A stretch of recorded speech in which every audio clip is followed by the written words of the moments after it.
Thinking of converting your company to a special purpose entity?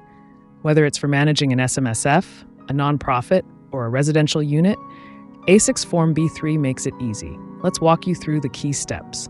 A special purpose company serves limited functions, like acting as a trustee for a self-managed superfund, running a charity, or managing a residential building. And there's a bonus, reduced annual fees from $321 to just $65. How to lodge Form B3? 1. Pass a board resolution approving the change. 2. Update the company constitution if needed. 3.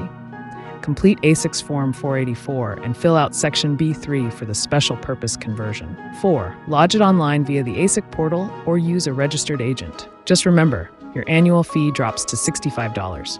But you must file changes like director updates or address changes within 28 days to avoid penalties. Our experts at Company Changes are here to assist you through every step. Call us at 02-9684-4199 or email sales@companychanges.com.au today. Save time, stay compliant, and unlock lower fees with a special purpose company. Let's get it done.